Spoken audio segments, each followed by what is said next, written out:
그러니까 이것만 생각하면, 아까 제가 예를 들어 이것만 생각하면 한국의 인적 자원 여러분들은 가능성이 별로 없는 거. 근데 또 하나의 원칙이 전문성의 원리는, 전문성의 원리. 이게 아까 제가 말씀드린 창의성, 전문성 이런 것들이라는 거예요. 250배 생산성의 차이를 만들어낼 수 있다는 거예요. 그래서 어디에가 누가 무엇을 잘하느냐라고 하는 관점이 두 번째 관점이고, 세 번째가 개방성입니다. 개방성. 이게 과연 개방화되어 있냐, 그러니까 자유로우냐, 아니면 폐쇄적이고 보호적이냐라는 거에 따라서 이 세 가지가 서로 복합적으로 작용해서 글로벌 기업들의 투자 결정이 일어난다는 거예요. 그 투자 결정이라는 것은 그냥 한 예로 제가 말씀을 드린 거고, 모든 비즈니스 의사 결정이 이거에 의해서 일어난다는 거예요.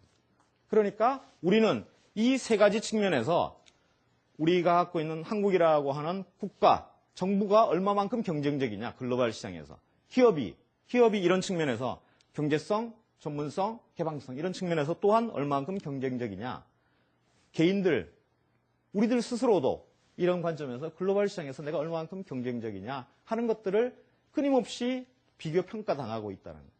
그래서 거기서 경쟁적 우위를 확보하면 성공하고 성장하는 것이고, 그렇지 못하면 뭐 패배하고 설당을 잃는 것이고, 그런 거의 무한 경쟁의 시대로 접어들고 있다라는 겁니다.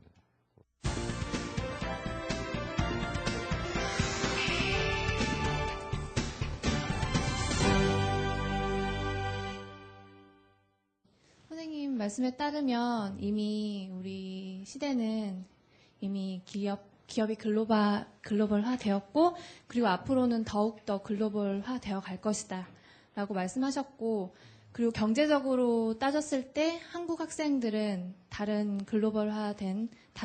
글로벌화됐기 때문에 다른 국가의 인력에 비해서 경제적으로는 경쟁력이 떨어진다. 그래서 우리가 키워야 할 것은 창의성이다 라고 말씀하셨는데요. 그렇다면 지금 현재 IBM에서는 그 신입사원을 뽑을 때 그 창의성을 평가하기 위해서 어떤 방법, 어떤 방식으로 창의성을 평가를 하시는지, 네, 궁금합니다. 네, 좋은 질문입니다. 조금 더 부연 설명을 드리면, 아까 전문성이라고 하는 거가 되게 중요하고, 그것들과 창의성이라고 하는 거는 차별화라는 거거든요. IBM에서 고객들한테 묻는 질문이 뭐냐면, 고객들한테 던지는 질문이, 그러니까 광고에서 던지는 질문이 What makes you special? 이라고 하는 질문입니다. 당신은 뭐가 특별하냐? 라는 질문을 하거든요. 당신은 다른 경쟁사에 비해서 뭐가 특별하다고 고객들이 인정하냐? 특별한 점이 뭐냐라는 질문을 합니다. 똑같이 저희들도, 그러니까 IBM에서 일하고자 하는 직원들한테도 입사할 때도 물론 똑같은 질문을 하죠. 당신은 왜 회사가 뽑아야 되냐라고 하는 거고, 그것이 그냥 일반적이 아닌 왜 특별한 당신이어야 되느냐라는 거죠. 왜 인도에 있는 사람이면 안 되고 왜 한국에서 우리가 당신을 뽑아야 되느냐 하는 거에 대한 질문을 하게 됩니다.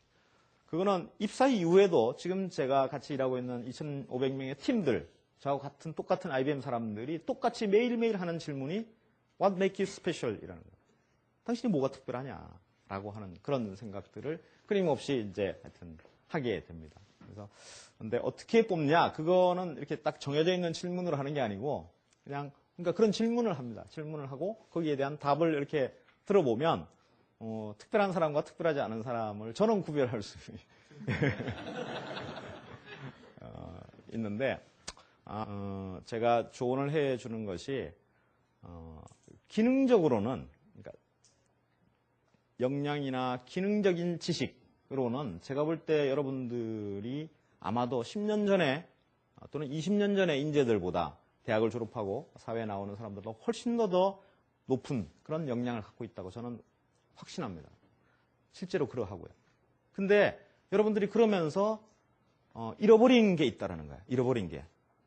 그게 워낙 많은 시간을 쓰다 보니 잃어버린 게 있다라는 거죠. 그게 뭐냐면 너가 누구냐 하는 데 대한 질문이 준비가 잘 안 돼 있어요. 그러니까 자기 자신의 그러니까 정체성이라고 그럴까요? 좀 거창하게 얘기하면 정체성 왜 이 일을 하려고 그러니?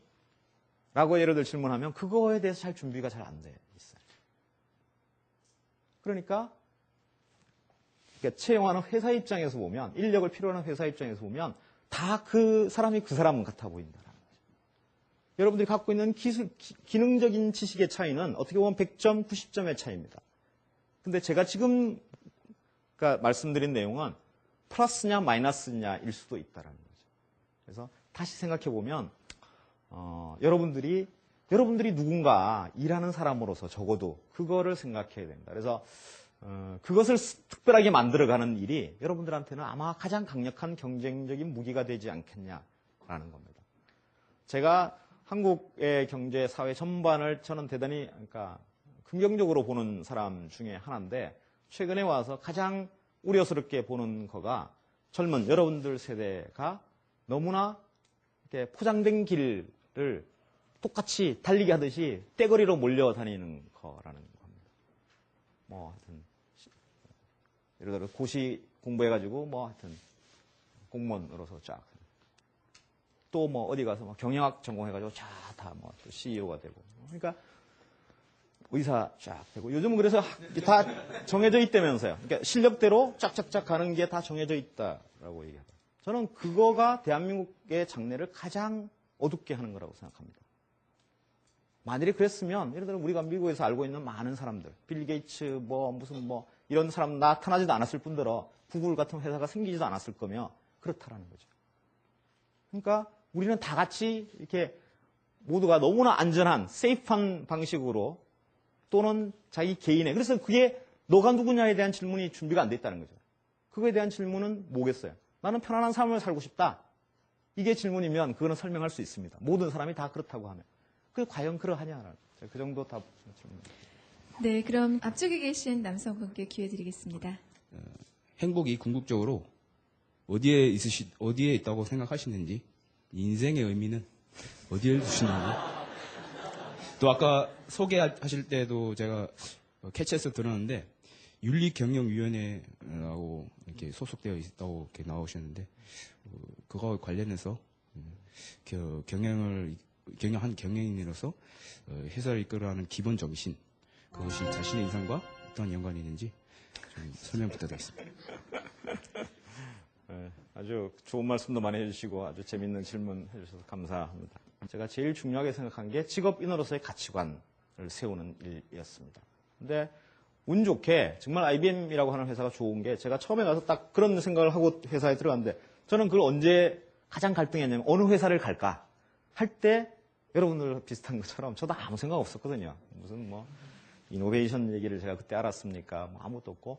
그러니까 돈을 많이 주는 데는 여기고, 또 이게 나중에 또 이거는 이거. 그러니까 저도 아무 생각 없이 했는데, 그래서 우여곡절 끝에 IBM을 갔는데, 그 당시에 제가 IBM을 간 이유는 딱 하나였습니다. 토요일 날